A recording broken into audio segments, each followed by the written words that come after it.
Dadhood. Modern Dadhood podcast. Hey, man. Adam Flaherty. Sorry, I want to come in hot with a little more enthusiasm. Come in hot. Hey, man. Hey, Adam Flaherty, what? hey, man. Dude, no way. What's up, dude? What's up? Dude, hold on. Let me take a sip of tea. This episode brought to you by Yogi Throat Coat. I was gonna ask if you were drinking throat coat. You know it, man. You know I am. Friends, you are listening to Modern Dadhood, the podcast, which is an ongoing conversation about the joys, challenges, and the general insanity of being a dad in this moment. My name is Marc, and I'm a dad to twin boy toddlers. And you, my good, beautiful friend. Beautiful. I haven't been called beautiful since, I guess this morning. You're beautiful. Who said it this morning? You in the mirror? I was just listening to James Blunt, and he sung it to me through the Bose. Right. Yeah. My name's Adam Flaherty. I am a dad to two girls who are 8 and 5.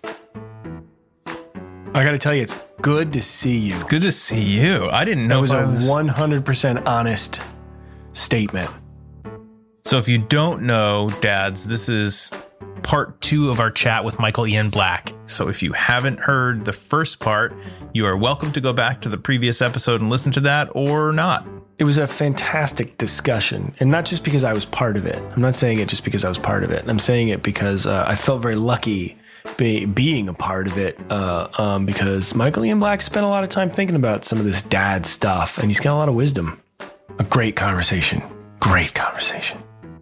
You know, I just want to say it's been brought to my I brought it to my own attention. In other words, I had this realization as I was either editing one of our episodes or listening back to one that the word conversation happens a lot in our podcast. And I think it's mostly for me. I say the word conversation far too much. Well, what can we say to mean the same thing, but not use that word? Discussion? Well, I mean, you can say it. I think I'm the problem. Huh. I think I may just switch it to, chat or discussion. I'll find another way. I don't want you to become fixated on this because you're not part of this problem. I am, but I'm now fixated on it. Yeah, I just need to kind of cool it on the conversation speak. Well, you just, get yourself a thesaurus, man. You know? Yeah, I'll find some alternate vernacular. Some cinnamons. Well, anyway, we will cue up the second half of our dialogue with Michael Ian Black very soon.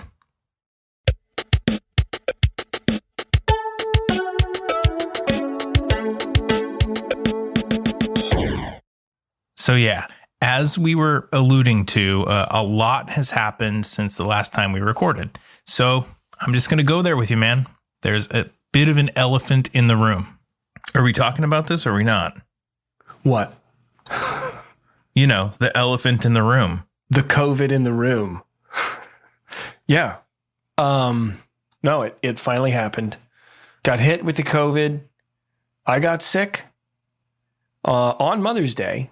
Actually, I didn't plan that. Some haters will say he planned that. Haters are going to say he planned that. But I didn't plan haters are going to hate. So. Plan that. That was unfortunate. Woke up the day after, felt very, very ill, and COVID test came back positive. Then I spent 2 days just in the bed going through this sort of roller coaster of like extreme chills where I would full body shiver uncontrollably for like an hour, and I just couldn't get enough blankets. And then it would switch and I would sweat like just profusely for the next hour, and I couldn't get the blankets off enough. And my poor, lovely wife was downstairs trying to keep the kids and herself away from the room.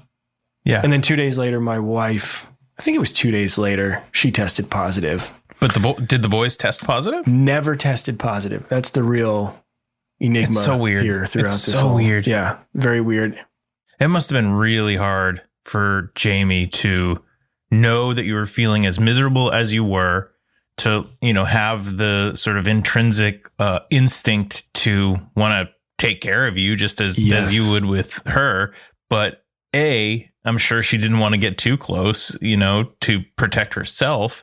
And she was managing the kids, trying to keep them away and, and busy. So, man, that must have been, I guess, like probably more mentally challenging than anything. But then, of course, she got it too. So she kept popping into the room saying, "Oh, I'm so sorry. I wish I could do more." And I'm like, "You're taking care of the kids. Yeah. Like you're keeping them out of here so that I can be miserable alone." Yeah. That is, first of all, plenty. I don't need anything. I'm immobile. Like nothing's happening to me. Just leave me alone. Taking care of the kids was more than enough.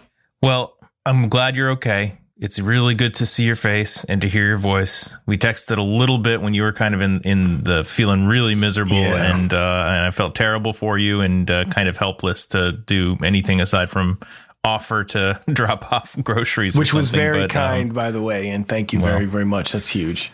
I mean, I would never have actually done it. No, I wouldn't expect it. It's all about the offer, but I am glad that you're back at the computer screen. Thanks, man. It's good to be upright. Hey, man, you know what we forgot to do in the last episode that dropped right before Mother's Day? You know what we forgot to do? We forgot to say Happy Mother's Day. Nope. To the moms. I don't. Nope. I'm telling remember. you. What? I'm telling you, we forgot to say Happy Mother's Day to the moms. Oh, that's the thing. Yeah. We didn't say. Are you sure? Yeah, we definitely didn't say it. Hold on. I'm gonna go listen to the episode. Just wait for 35 minutes. Hold on. I'm going through the transcript. You know what? I don't think we said Happy Mother's Day in the last episode. That's what I'm telling you. Yeah, we did not. We screwed up, dude. This is our opportunity. So go for it, Marc. Well, from the bottom of our tiny little blackened hearts, insignificant, weak, little, dumb, forgetful, terrible, rotten hearts. We just want to say Happy Mother's Day, not only to our wonderful wives, but to all of the mothers out there listening. You're amazing. Without you, we would be nothing. Without you, there would be no Modern Dadhood.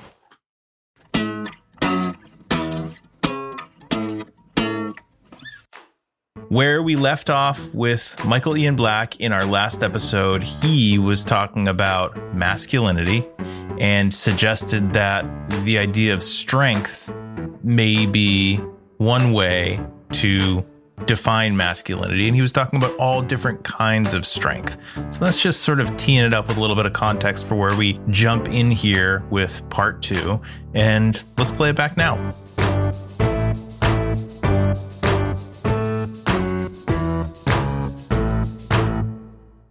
When you boil down sort of the essence of manhood and you really distill it, I think you get to that moment of absolute vulnerability and standing there and being true to yourself.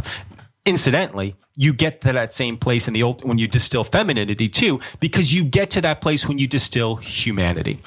And in this sort of gender dichotomy that we have, we tend to put the two sexes in opposite camps, or if not opposing, then contrasting camps. And what we lose, I think, is the vast amount of overlap that's there.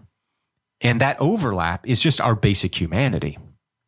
You mentioned physical strength, spiritual strength. I got thinking about the idea of emotional strength and how maybe the typical understanding of masculinity or manliness would have emotional strength being maybe stoic. In fact, you have an example in your book when you talk about your mother passing away.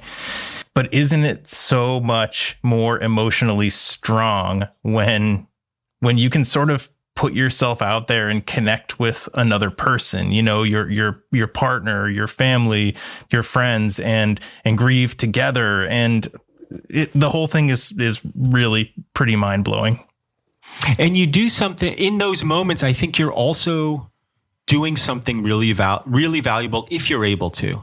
In allowing yourself to grieve, you're also giving your loved ones the gift of allowing them to love you and to support you, which is not easy for most men to do. It's not easy for men to say, this is a moment where I need to be lifted up and supported. That's tough. I have a line in the book that I think, it's sort of half serious, but I think it's mostly true, which is that the 3 hardest words for a man to say are not I love you, they're I need help. Yep. Yeah. And it's hard for men to admit that we don't have our shit together. And in the chapter that you're talking about, when I'm talking about my mom and losing my dad at an early age as well, I was talking about Jordan Peterson, who's become this kind of exemplar of modern masculinity. And he talks about how when your father dies, what one should do is sort of do what needs to be done and you don't whine about it. And I just thought that was so sad. I thought that was such a kind of tragic attitude to have, because you're not only robbing yourself, you're robbing everybody else around you who just want to be there for you. How important do you think it is for people, but I guess I'll say particularly like white men, to take the time to understand the history of like the man's role in the world? Because you referenced at one point the physical strength was necessary, right? At one point there was definitely maybe it's a saber-tooth tiger that's running after the family and you've got to pick up kids and run. And that doesn't happen, I don't think, often anymore. But there also comes a point I had it happen last week. You wouldn't believe it. A saber-tooth tiger. I'm crossing the street. Oh. Now they should warn you when you come down here. Look out for the saber. They don't tell you anything about it. They don't say that. That's not on the pamphlet for Savannah. You'd think it would be. But there comes a point too in our history where men just start to write the history. And they start to kind of control it. So I don't know. How important is it, do you think, for us to look at that and examine that history and get a good understanding of it? I think there's a kind of facile answer to it and my knee-jerk answer to it. And I think there's a more nuanced answer to it. And my knee-jerk answer is, well, yes, of course, we should understand, the white man colonizing and raping and pillaging and being just a dick. Just to a complete the dick. Rest of the world. Just a dick, and continuing to be a complete dick. Like, we definitely have that. And I'm not setting that aside, but I will say it's hard to grapple with that. It's like the topic itself of masculinity. Like, it's hard to get your hands around white men and imperialism and colonization and enslavement and exploitation. Like, it's all so big. And incidentally, it's also so tied to our notions of masculinity. I talk about race a fair amount in the book and how I didn't want to talk about race, how it was the last thing I wanted to talk about in this book. Once you start scratching the surface of who we are as, let's say, white men in this culture, and I'm careful in the book to say, look, this is a book addressed to my son. I mean, who's a fairly privileged kid growing up in a fairly privileged, part of the country. I think there are lessons applicable to other kids too, other boys too, but I'm not claiming to speak for them in any way, shape, or form. So it's impossible to start talking about that position of power in the culture without talking about race.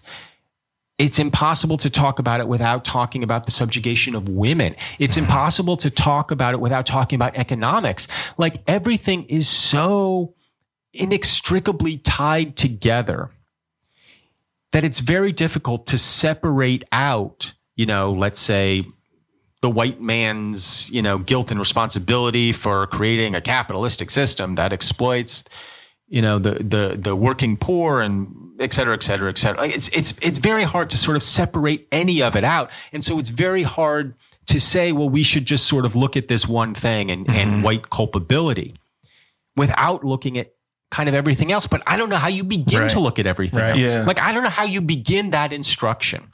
Maybe it begins with just simple history lessons, simple, honest history lessons.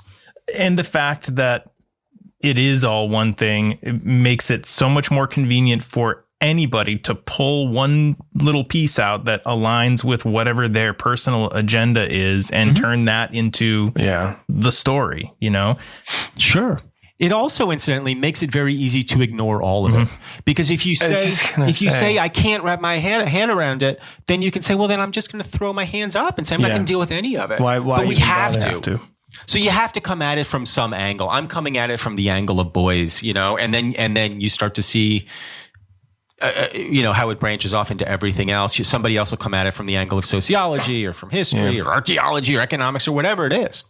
I have to say, for me personally, I guess, I started, as I was reading the book, I started thinking about it like it started to seem like it's a really great, it's like a starter pack for thought starters, is how the phrase popped into my head as I was reading it. And I thought, yeah, that's really what this book feels like to me. Cause you can feel that you you want to talk about this thing, but it's connected to this thing. And so you got to address it, but you can't go too far because you do have to get through writing the book. But what I love about the book is that you do allow yourself to go a little bit in a bunch of directions while you're still sort of heading towards this ultimate end of the book. I guess I just found that very thought provoking because I like to find the sort of thread and pull it and see where it goes and put in the, I guess, work. But your point that you just made is so important, is that, gosh, so many people just kind of throw up their hands and say it's too big a nut to crack. I'm not even going to try. This book, I think, is a primer in a lot of ways. I mean, it is like, it's as much me searching for answers to this as it is, you know, trying to explain shit to other people. I mean, what do I know? You know, I'm just a jerk off who's, you know, I'm not trained. Yeah. I didn't graduate from college. I'm the same as any other parent out there. If this book has some value, I hope it's that I was able to kind of synthesize things that maybe people are kind of feeling, but haven't really been able to put into words. And you may disagree with some of my conclusions, which is fine and healthy, but that at least means that you're thinking about it. Exactly. Yeah. And that's the whole point, right? It's like these conversations weren't happening, at least in my family and in my social circles growing up, these conversations weren't happening. So the fact that you're writing about it on whatever platform you have to get it out to a lot of people, and we're having conversations like this and we're thinking about it as we raise our kids. I mean, that alone, just being aware of it and mindful of it, it is going to have a ripple effect and is going to at least promote some sort of change in whatever small way. That's kind of you to say. I mean, you made me think about something just now when you were saying like these conversations weren't happening, you know, in my social group where I was growing up. Oh, what social group anywhere is like talking about like manhood? Like what family is sitting down and talking about like what it means to be a man in the way that, let's say, conversations between girls are happening and conversations, you know, women to girls, mentor to mentee. The only sort of groups that I know of that have these kind of conversations on the reg about manhood are like Christian study groups. I feel like a lot of them have these men's groups where men get together and do fellowship and talk about what it means to be a man from a Christian and biblical perspective. I've never attended one of those. I don't know what they're like, but I imagine they're valuable. You know, I imagine they're helpful for people of faith. But apart from that, like the conversation just doesn't happen culturally, and it needs to, as we said in the beginning. You wrote this book for Elijah at this really pivotal moment right before he left the house for college, where he was going to be making all of his own decisions and in social scenarios that he had never found himself in before with new groups of people. So it's very important that he had that information at that moment. But had you written that book 8 or 10 years before, or even 3 years before, like his brain wouldn't have been developed enough to really like fully understand it, you know? So I feel like the conversation, at least to the extent that like we're talking to our children about it and trying to educate them and shape them into good human beings, needs to happen like at a fairly specific time. Would you agree? But you know what? It yes and no. The conversation does happen. It happens every day that you're fathering your kids. You know, it happens not in the way that you sit down and say, look, this is how you be a man. It's the way you model behavior in your household. It's the way you model behavior as a father. It's the way you and your partner interact with each other. It's the way they see you dealing with frustration or grief or joy or whatever it is you're dealing with. That's where the conversation really happens. The book is me sort of putting it into words, but I don't think there's anything in that book that I say to him that he wouldn't have already known that that's how I felt about things, you know, without me ever having sat him down and said, this is how I feel about this. Yeah. You know, you live with somebody day in and day out for 18 years. They get to know you pretty well. And when they're looking to you for cues as to how to be a human being, you know, that's a pretty big responsibility. And it's one reason why you give up at least somewhat ironic detachment. Well, I think that there are many, many, many young people who probably are looking for cues and not getting the same types of cues that you and your wife, you know, give to your kids. And so I think that this but we screw up constantly. You know what I mean? Of course, I'm awful a lot of the time. You know, I hope that I'm not awful more than that. Yeah. But, you know, I believe me, the last thing I want to do is get on your podcast and say, you know, emulate me. Of course. Because, you know, I'm a dickhead most of the time. I try to be better. And the reason the book is called The Better Man isn't because I need my son to be a better man. It's because I need it as much as he does. Sure. Absolutely. My point is that, that now the young people who are not getting those positive social cues from their parents now have this resource to better understand it. And parents who may not have the language or the wherewithal to model that kind of behavior to their kids now have this resource to begin working on themselves. It's accessible to everybody. Well, that's kind of you to say. I hope that's true. Yeah, you hardly come across as a total dick in the book. Like for oh yeah, but I make myself look amazing.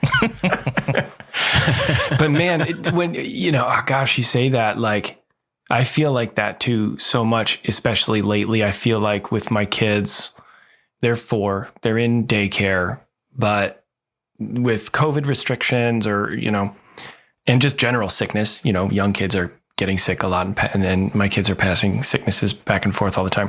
There's been a lot of stretches where we're all at home together, you know, and it's these 4 walls, and it's all of us trying to make it from day to day. And I feel like that too. I feel like, man, I go to bed at night sometimes and I think, was I ever not a total asshole today? Was I ever once a good example of acting in this world at all, man?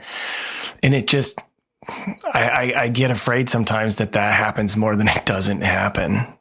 But again, my guess is there probably are days where you're just like, God, Marc was a real asshole today. But because I think this is true of everybody, nobody's judging you as harshly as you're judging yourself, particularly your kids.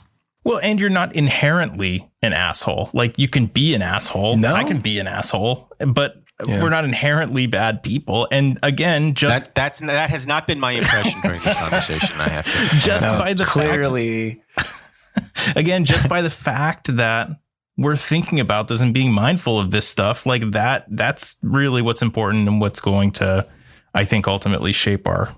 Yeah, I mean, I like to think that, and I like to, and this is why this show and these conversations for me this is why any of this feels important. is because it's for me and for my own benefit, you know, to think through these. And we'd say this a lot, you know, like we have this show because we're in the same way that Michael's writing a book called A Better Man, in part to try to become a better man. We're doing the same thing with the show. And, you know, sometimes I just feel like I'm failing. I'm not looking for a pat on the back. Fuck, it sounds like it though. You know, it really does. Don't. That's not at all where this is headed. It is starting to feel like a big circle jerk though. I like it. It's nice. Well, Jordan Shapiro, actually, who is how we ended up getting in touch with you. His book, Father Figure, is another one too that I think whenever I get the chance, will sing the praises of that book. It was so well written and such a good resource. And for me personally, I'm putting A Better Man right next to it on the shelf. And I'm thankful that you took the time and you wrote that letter in an open fashion, so that some of us could also read it. Well, I got paid. Son of a goddamn right. bitch. That's what this is all about. It's just a big money grab. Well, I'm happy for you. It wasn't very much money. Dads, Michael has a number of podcasts you can find wherever you listen to Modern Dadhood. He's written numerous books for adults and for kids, a long list of TV and film roles. We've included a bunch of links in the show notes so that you can keep up with what Michael Ian Black is working on. Michael, thank you again so much. Like this conversation was kind of a dream come true and really nice to spend some time talking dad stuff with you. You too. Thanks, guys.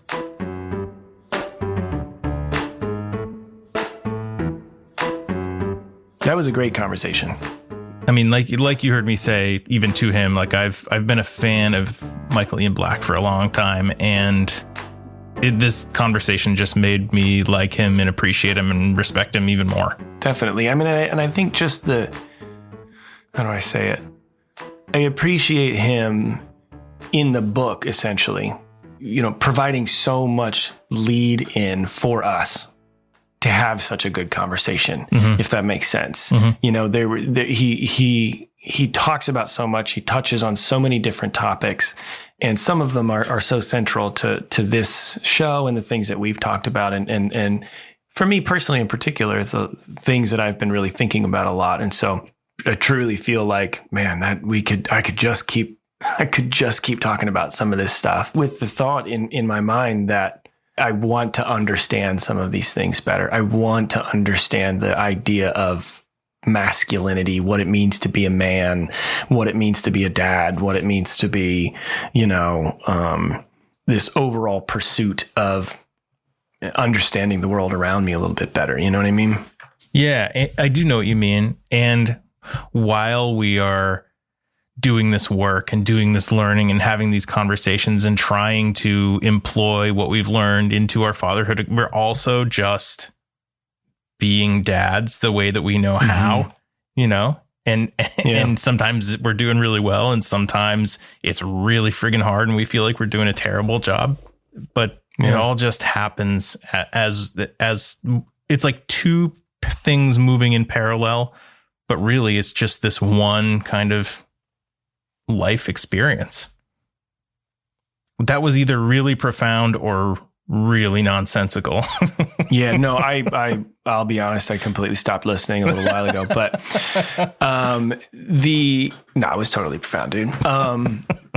There's a really interesting part of the book where he a lot of it's funny, where he's talking about this sort of scale with all these data points on it, this scale of like masculinity, you know, and he goes down this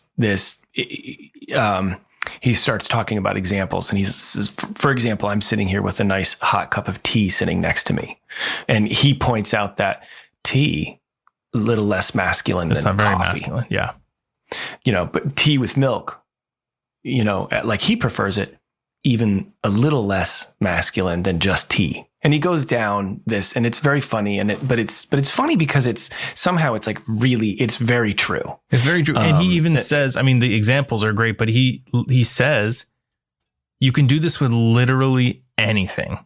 Anything. Laptop, computer.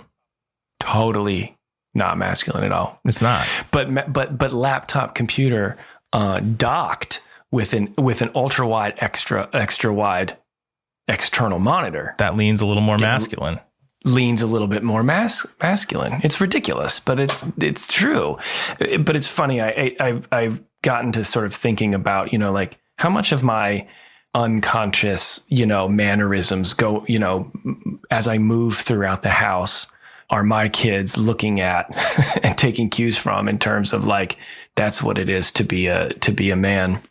And it just makes me wonder what they're picking up and how many times do I fall into the tropes versus go against them? Not that they would know any different, but it is their most prevalent example, and something funny happened. It's just an anecdote, but something funny happened the other day where, so I drink coffee and I drink my coffee black. You like coffee?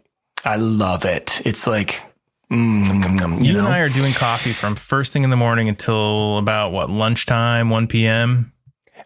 We started recording tonight. You and I started recording around, 8:30? Yeah. I had just finished a cup of coffee. Wow. Yeah, it's a problem, but I drink my coffee black and it's not, it's just, I don't know why. I always have, and that's how I prefer it. Were you told that it would put hair on your chest? Maybe somebody at one point, said maybe, God, who knows? Maybe there's got to be some unconscious sort of bias built into why but I do at this point, whatever in my life, I prefer it. I love coffee. I love black coffee. And it's just funny because he makes a point of it in the book to say that like, that's the ultimate in like and, my kids the other day, it was over the weekend. They were playing Starbucks, which in and of itself is maybe a little problematic. Is it really because they just wanted cake pops, right? It could. I mean, that's their association is cake pops and hot chocolate. But maybe it's just, maybe it's just Starbucks is too much of a thing in our lives. But it was really cute. It was they had these little scooters and they were going around the kitchen island and they kept saying to me, "You're the man that takes the order. You're the man in the window," is what they said. And I said, "Okay, fine. Yeah, I'm the man in the window." So they would go around and I would say, "All right, what can I get you? What can I get you, sir?"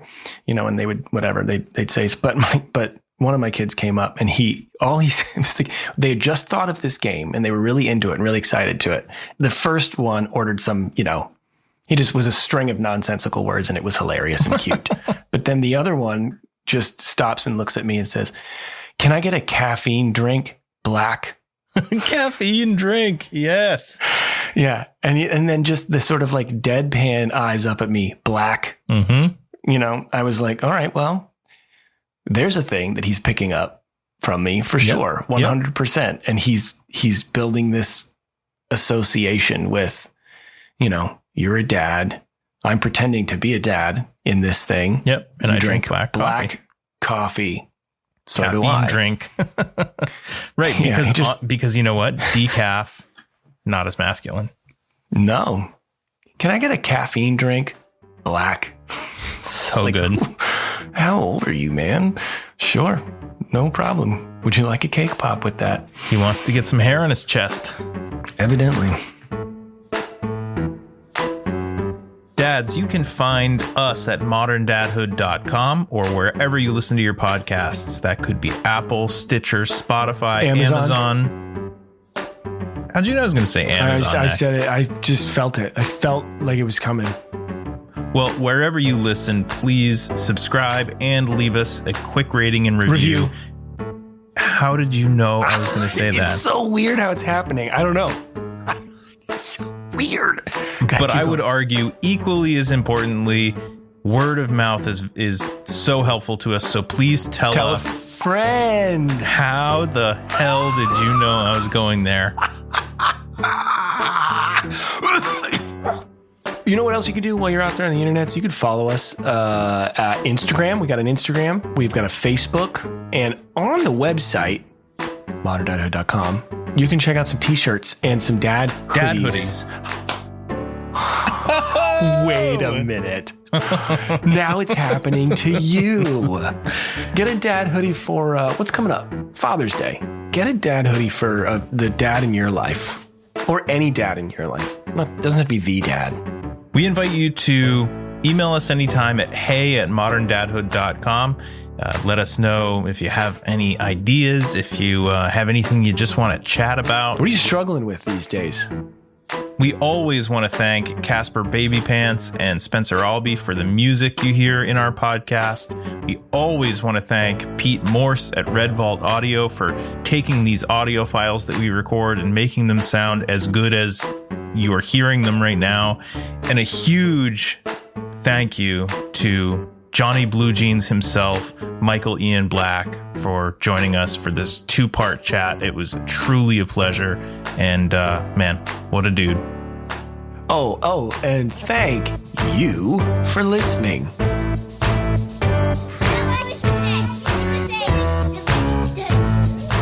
Podcast. This is modern.